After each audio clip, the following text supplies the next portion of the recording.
Science. The word is often associated with chemistry and physics at school.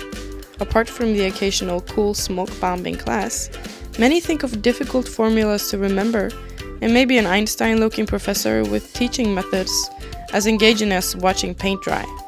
But the Museum of Tropical Queensland in Townsville has taken a different approach to science. Saturday, the 25th of October, they hosted a Science, Art and Technology Festival for both young and old, to show that science is actually not as boring as you might have thought it was. 3, 2, 1. See you. Claire Speedy is the Learning Activities Officer at the museum. Together with staff and volunteers, she has organized to put the festival together.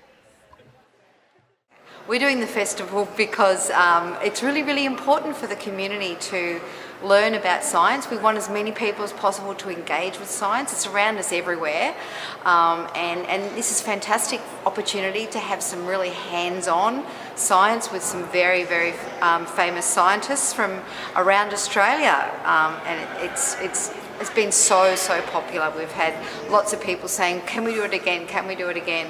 And we're going, yep, we think we will. One of the hands-on activities that the festival visitors could participate in was a CSI forensics workshop hosted by the museum. Sure, so I work for the Australian Museum in the Science and Communication Department, and I'm in charge of developing and running the kids workshops and kids programs in the school holidays, as well as CSI workshop, which is what you can see behind you here. So it's a little snapshot into the forensic science world.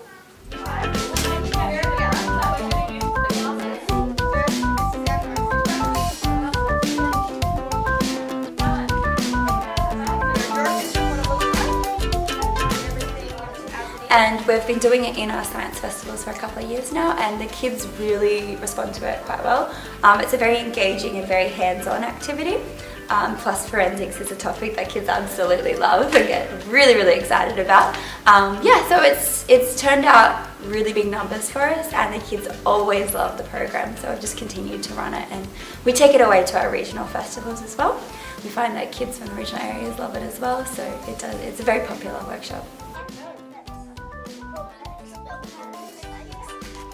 We take the kids through a bit of detail about what forensic science and CSI stands for. And we also do a couple of demonstrations as well about how to collect different evidence, so how to collect fingerprints, fibre, blood samples and also footwear. So we show them how to do that, run through a few of the facts, and then we get them into the crime scenes to actually collect the evidence themselves. And then the last stage is comparing the evidence that they've collected to the suspect evidence that we've already pre-prepared, and then they determine who the suspect is.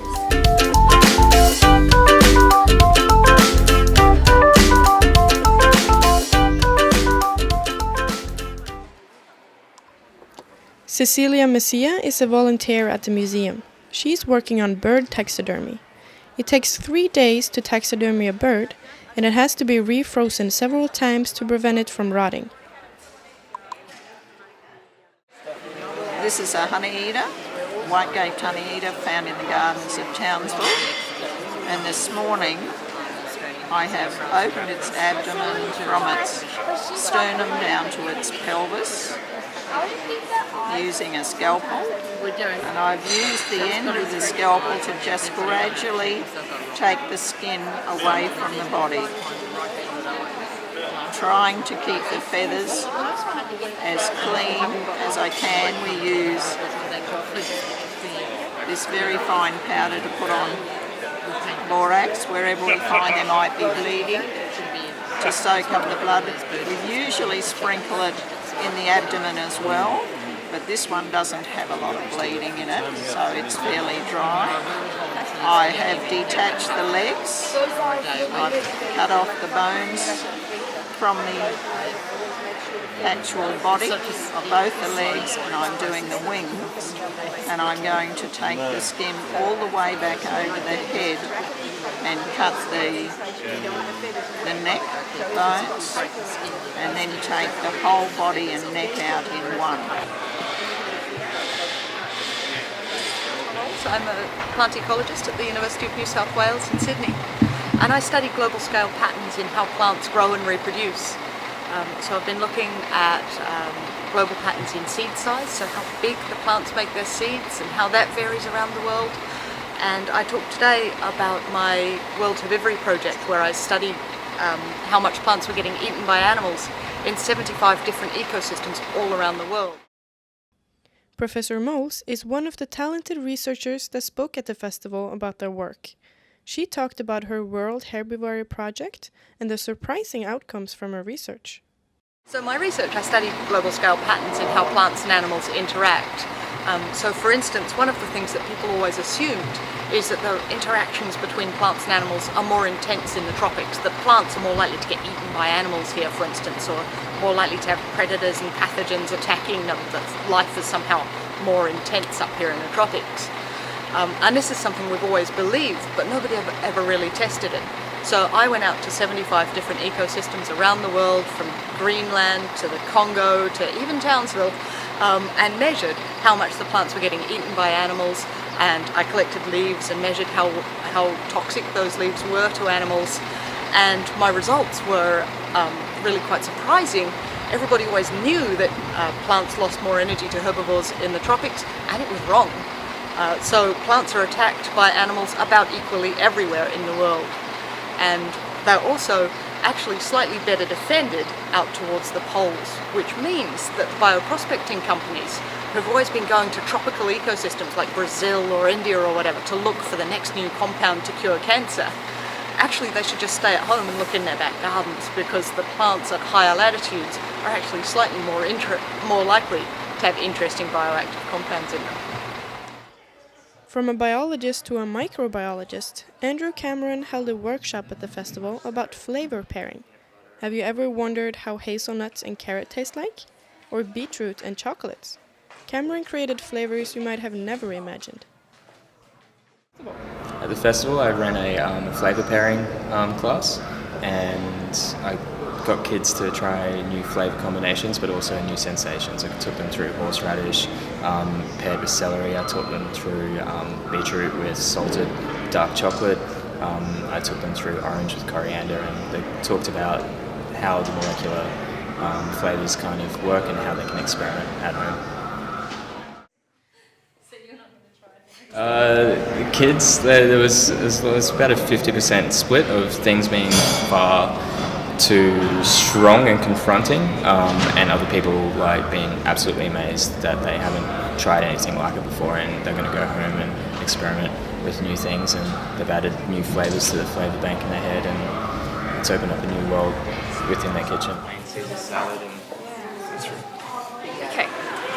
We've had a really cool day today. We've done lots of different activities. We did the 3D printing and the street science and the disappearing of the frogs. And we've done the CSI science thing. Found five yet? Yeah, it's been a really cool day about learning, for all of us, to learn different things about science. I didn't learn anything besides the baby nappy thing. Oh, you've learnt stuff. Tidbits. You did. I'm just that smart. Liam and his family have just moved from Darwin to Townsville, and we're pleased to hear about the festival. At the street science show, Liam got up on stage and participated in an experiment involving nappies and pee, and got a big surprise. It's got a nappy, right? The fluff's been pulled out. I've got a little bit of wee. So picture this, little boys and girls, they wear nappies because they don't get up and go to the toilet like we do through the night, right? If they drink too much milk or water before bed, they do wheeze in their nappies. Let's just see what happens. You've got it nice and tight ready. They do a wee and it's totally cool. Lucky that they're wearing their nappies. I'm just going to grab that off and tip it upside down and look at that, right? Oh, it worked this time, thank God. Yeah, nothing happens, right? The wee doesn't come out and fall all over you, right? G'day guys, I'm Steve from Street Science. I'm hanging out here at the Museum of Tropical Queensland to put together a few explosive science shows for the kids and the adults. Now, a couple of years ago I set up a business called Street Science with the ambition to get out into schools and provide some really engaging activities for kids in the sciences and get the kids a little bit G'd up about learning science and hopefully inspire a few of them to become scientists in the future. I've got a background in education. I spent about 8 years teaching maths and science in high schools, and over the last couple of years I've started to travel around Queensland to perform, to do live stage shows and run hands-on workshops for kids. In she goes. So I'm carbonating my liquid, so it's producing carbonic acid. It's changing to blue, to green, to yellow. Beautiful, and it's going to start to go a nice darker yellow. I'll get this one going as well. It's going to start to turn hot. And we've had some great turnouts. We've been using hydrogen to create beautiful big fireballs, mixed up with a little bit of copper to get some nice coloured fire, which the kids love. As soon as things start to go bang, they get a little bit excited, and we suck them into learning about science.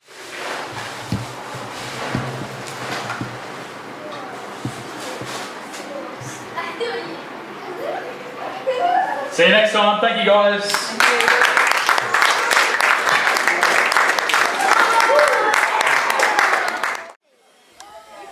Liam and his family participated in many activities at the festival, but the coolest thing for Liam was the Google Robotics workshop. Here the kids and their parents assembled a robot and programmed it to run through a maze.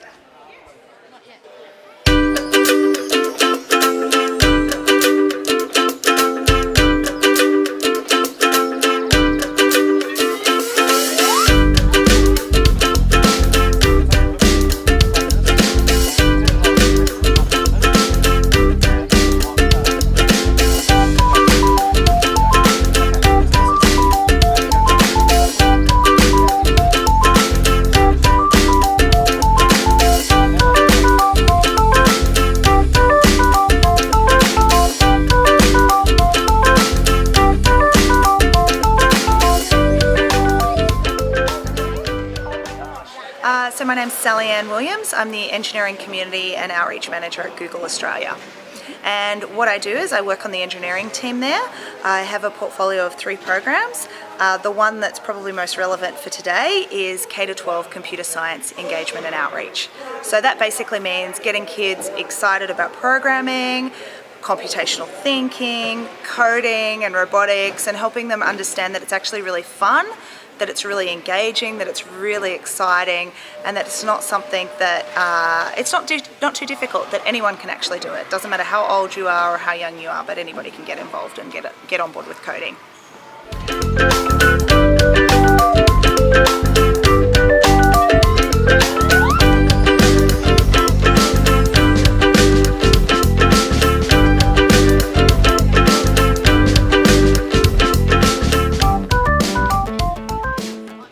So I've been at Google for 8 years now, and one of the things when I started at Google in Australia, we were a very small engineering team. We only had 11 engineers, and we really wanted to grow. There's great potential of talent in Australia, and one of the things we found was that just there wasn't a strong pipeline. There's not enough people studying computer science at university, about 12,000 a year in Australia, and of those only 4,000 are domestic students. So that's not a lot. And we get really excited and passionate about what we do, but when we were talking to kids or when I was meeting my friends' kids, none of them actually knew about what they could do with computer science or coding. They thought it was just for building games or apps, and they had no idea they could make a difference in the world. So one of the things that we started to do was, once we got a bit bigger and had enough size, was actually go, you know what, we want to share what we love, and we want to share that with Australians and with Australian families and kids and schools, and get these kids just as excited about programming and understand the opportunities that they could have, which I think some of them don't know today, the fun that they could have and the amazing careers that they could have with it. To build your robot is inside of that. Yeah, so at this workshop we were doing some very basic robotics and programming, but what we're doing mainly is giving the kids an opportunity to play and to have fun with the robots. And in that, they're actually learning a lot of stuff. They're actually learning probably the most important thing that they're learning though is that programming is fun, that it's actually not something that's boring and it's not just numbers behind a screen, that you actually can have it, you can abstract out from writing a program and do something. So by making the robot move, by making it go through a maze, they learn how to break down a problem step by step and actually program a solution for it, and they love it. They have no fear of failure. Every time they go wrong, they are running back to their machines and they just give it another go. They tweak things and they're super excited about learning. So it's just a wonderful opportunity to really change their perception of what computer science is.